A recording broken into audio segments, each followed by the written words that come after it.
അച്ഛൻ മാധവൻ നായര്. ഒരുപാടിഷ്ട അച്ഛനെന്നെ.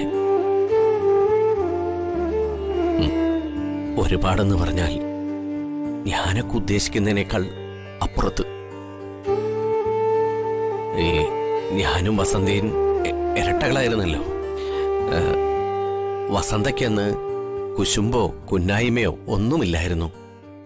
ഒരു പൂച്ചക്കുഞ്ഞിനെ പോലെ പാവമായിരുന്നു അവള്. അച്ഛൻ ജോലി കഴിഞ്ഞു വരുമ്പോ അച്ഛൻ ബിസ്ക്കറ്റ് വാങ്ങിക്കൊണ്ടുവരും. ഒരു തരം 1 രൂപ തൊട്ടോളം വലിപ്പമുള്ള ബിസ്ക്കറ്റ്. ഞങ്ങൾക്ക് 2 പേർക്കും കൂടി അച്ഛനത് വീതം വെച്ച് തരും. എന്നും എനിക്കായിരിക്കും അച്ഛൻ 2 എണ്ണം കൂടുതൽ തരുന്നത്.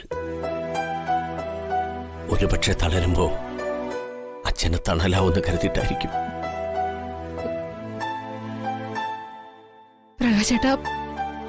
പ്രകാശേട്ടന് ഇത് എന്തു പറ്റി?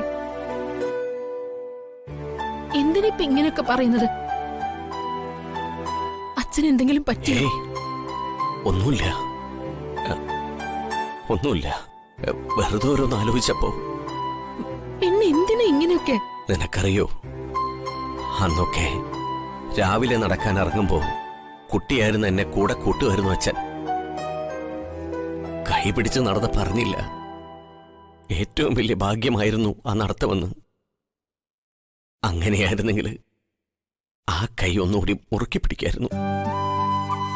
പ്രകാശേട്ടാ, എന്താ ഇങ്ങനെയൊക്കെ? അച്ഛനെ സഹായിക്കണമെങ്കിൽ ഇനി ആകാലോ. പ്രകാശേട്ടന്റെ അച്ഛനില്ലേ, ആ മനുഷ്യൻ എനിക്ക് ഭർത്താവിന്റെ അച്ഛനല്ല. മരിച്ചുപോയ എന്റെ അച്ഛൻ വീണ്ടും ജന്മം എടുത്ത് വന്നതാണെന്ന അന്നും ഇന്നും എന്റെ തോന്നല്. അച്ഛനെ സഹായിക്കണം പ്രകാശേട്ട.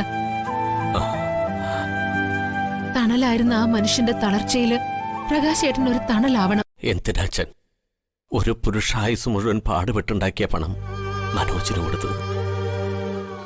അവനത് സൂക്ഷിക്കുന്നു വല്ല ഉറപ്പുണ്ടോ അച്ഛന്? പ്രകാശേട്ടാ, അച്ഛൻ... സുയിത്രേ, ഈ അച്ഛന്മാരെ വെറും പാവങ്ങളാ. പകലന്തിയോളം പണിയെടുത്തിട്ടാ വീട്ടിൽ വന്ന് കയറുന്നത്. വെയിലും മഴയും കൊള്ളുന്നത് കുടുംബം പോറ്റാനാ, മക്കളെ നല്ല രീതിയിൽ വളർത്താനാ. എന്റെ ഓർമ്മയിൽ അച്ഛൻ നല്ലൊരു മുണ്ടും ഷർട്ടും വാങ്ങിയെടുത്തിട്ട് നാളുകളേറെയായി. വാങ്ങിയെടുക്കാൻ ആഗ്രഹം കാണും ആ പാവത്തിന്.